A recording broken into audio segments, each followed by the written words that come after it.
Good afternoon and welcome to the Midday News. I'm Milton Walker. A special welcome if you're watching on onespotmedia.com.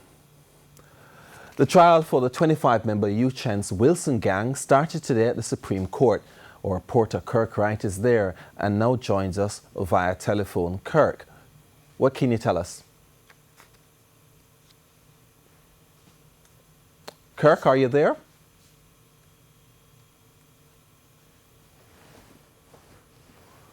Kirk, can you hear me?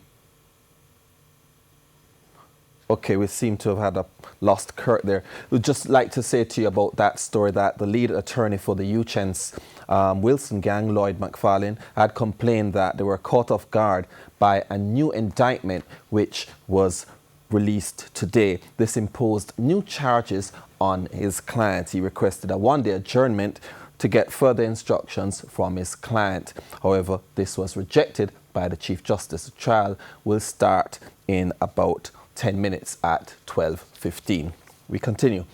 A report on the investigation ordered by Prime Minister Andrew Holness into PETROJAM's underwater pipelines has shown no sign of illegal attachments on the oil refinery's petroleum lines. This was revealed by Energy Minister Favour Williams at a media briefing this morning. TVJ's O'Shane Masters reports. The investigation into PETROJAM's underwater pipelines was launched following the Auditor General's report on the state-owned oil refinery, which revealed that the entity could not account for more than 500,000 barrels of oil worth more than $5 billion.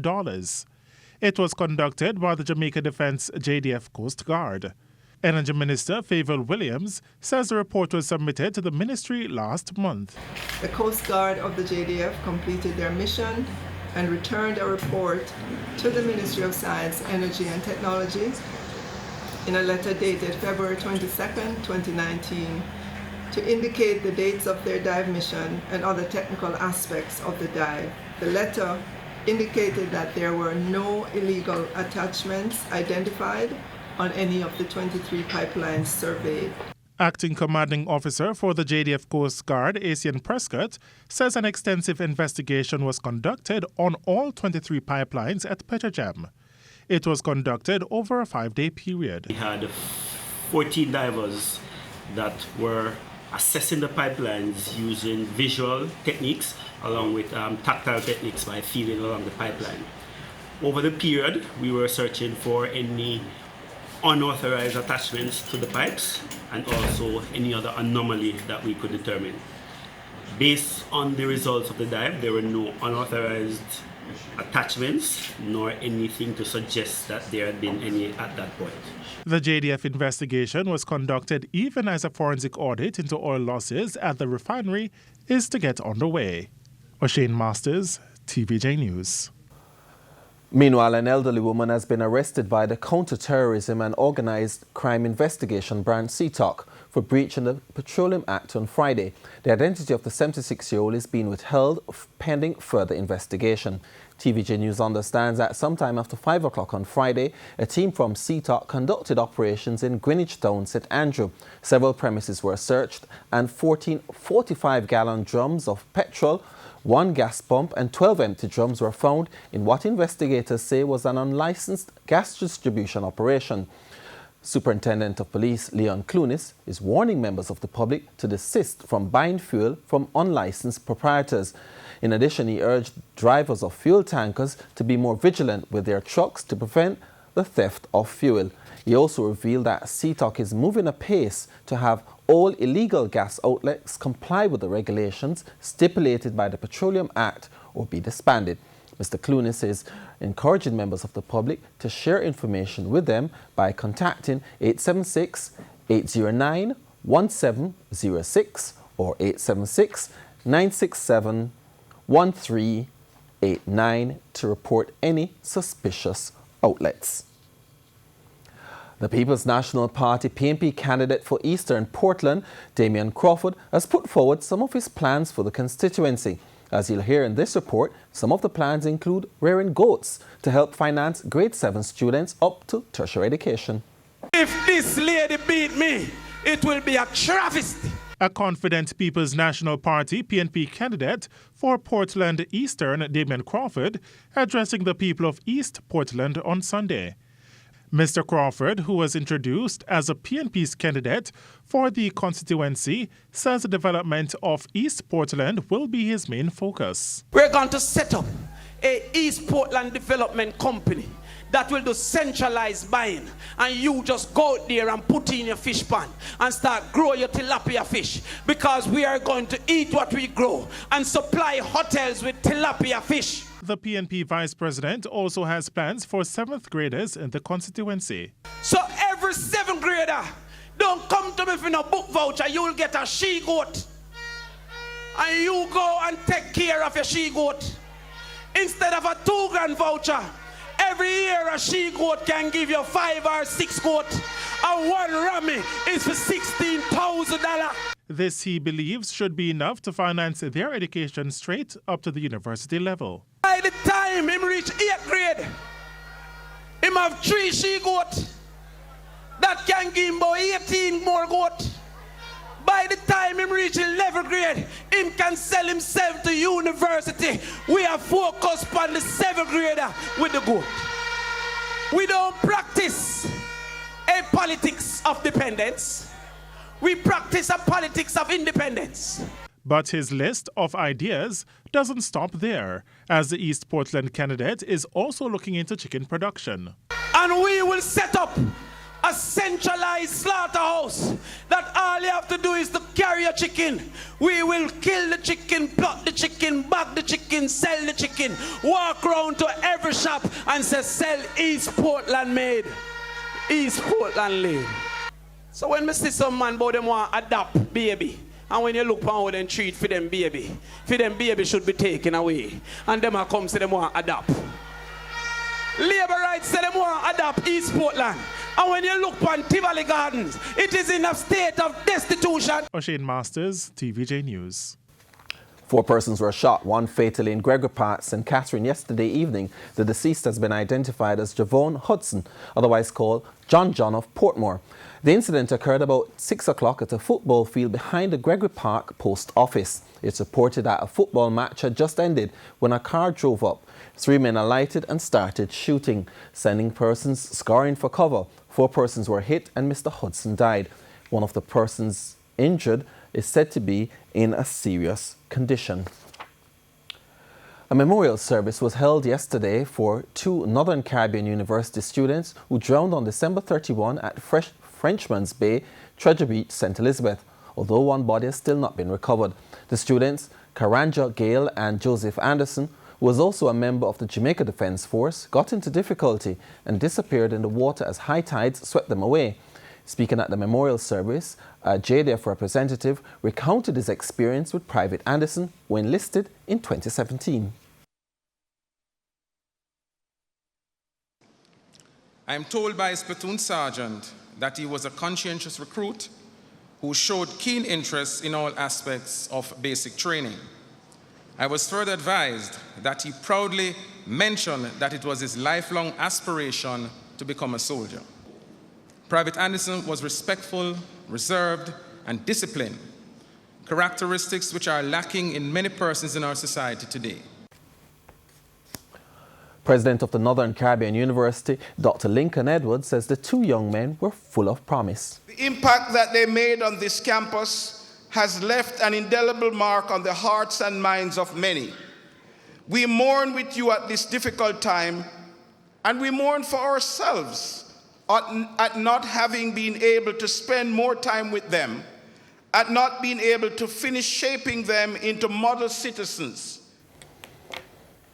Meanwhile, Chair of the Department of Communication Studies said discussions will be held to see how both men could be honored. Mr. Gale only had 1 course left to complete his degree. Somebody sent me a text to ask if we would award the degree since he was so close, you know, posthumously. It is definitely something I will check into, and we're going to make sure that we maintain a connection with, especially the fact that they both had children, to see just maybe down the road what we can do for them. Parents are being urged to take extra precaution to secure devices that they give to their children. The warning comes following the resurfacing of the dangerous Momo challenge that encourages children to commit dangerous activities. The issue was discussed on TVJ Smile Jamaica today. More in this report. The controversial Momo challenge resurfaced recently, and news outlets across the world reported on the matter, encouraging parents to warn children about the dangers of the challenge. The challenge is social media based, where a user named Momo influenced children and adolescents to perform a series of dangerous tasks, including violent attacks and suicide. But despite reports that the challenge is a hoax and urban legend, CEO of the National Parenting Support Commission, Casey Carr, says her organization has information proving that the challenge is real. We do have information from other places, for example the UK, where it was initially thought of as a hoax. That's in 2017, but parents have actually seen the meme for themselves, and they have accounts from their children where they actually saw it, and it was in fact telling them to do things that are harmful. President of the Jamaica Association of Social Workers, Eva Ford, says that there is significant harmful content that the children are exposed to on the internet, which is why she's encouraging parents to put restrictions and enable security settings on their children's devices. The important thing is for parents, to have these relationships with their children where they can talk to them about what's going on, because it's virtually impossible to know everything that's out there. There's always going to be something that comes up, some threat or some fear of a threat. So it's important to have that open communication with your children and not necessarily talking down to them about, stay away, but to ask them what's going on, what's the new trend and what are people talking about. Ms. Carr pointed out that parents should teach their children how to use the block setting on the device or talk to them about anything suspicious that pops up on the device. I do believe that persons who have an interest in hurting children know exactly how susceptible children are, and the fact is they would have had some kind of genius behind their actions. They understand child psychology. They know that children are inquisitive, they're curious, and they know how to grab their attention initially and get them hooked. So I want to say to our parents, all responsible adults, teachers alike, be very vigilant. Prince Moore, TVJ News. In news overseas, at least 23 people are dead after an outbreak after a tornado ripped through central Alabama on Sunday. The death toll is expected to rise. More from the CNN. A series of deadly tornadoes ripping through Alabama and Georgia, leveling homes and causing catastrophic damage across both states. Houses completely destroyed, homes just slabs left where once stood a home.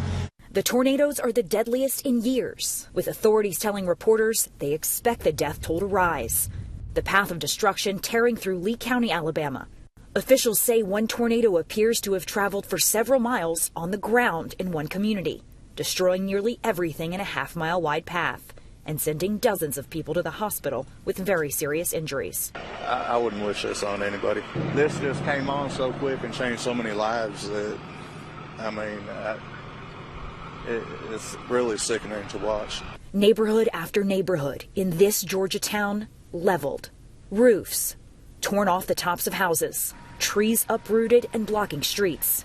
Cell phone towers knocked down. This whole area right here is pretty much just gone. Looking out over this way, which is mostly trees, it just looks like toothpicks broke just all through there. This porch, the only thing still standing from this home. In sports, Kaizen Zanetta Alvaranga and Nathaniel Thomas of Tornadoes Swim Club head Jamaica's 30-member team to the Carifta Swimming Championships to be held in Barbados next month. Alvaranga is coming off an impressive Walter Rogers Age Group Championships, where she had 9 records in her second year in the 13 to 14 age group. She is looking forward to more quality performances at what will be her 3rd Carifta Championships. Also, good time, season best, personal best, and I'm very confident for what's going to come for Carifta. Yes, this is going to be my 3rd Carifta, and this is my second year, 13-14. I won some medals last year, looking to win some more this year. Thomas, who broke 5 records at the Walter Rogers Swim Championships, leads the male team, which also includes the likes of Kyle Sinclair of Y Speedo Swim Club. Sinclair had a record in the 100-meter backstroke and a season's best in the 200-meter individual medley at the meet, which acts as a trial for the Carifta Championships. It's a very hard event to swim, as it includes all the strokes: butterfly, backstroke, breaststroke, freestyle. I usually try to push the first 100, and then I push with whatever I have left for the last 50, for the third 50, and the last one I swim it all out. I could be a little fitter, but my races are strong, my technique is strong, and my kicks are strong. Team coaches are Gillian Millwood and Tori Clare. The championships will run from April 20 to 23 at the Barbados Aquatic Centre in Bridgetown, with the open water competition set for April 24. And that's the midday news. I'm Milton Walker. Join us at 7 for primetime news on behalf of the news, sports and production teams. Good afternoon.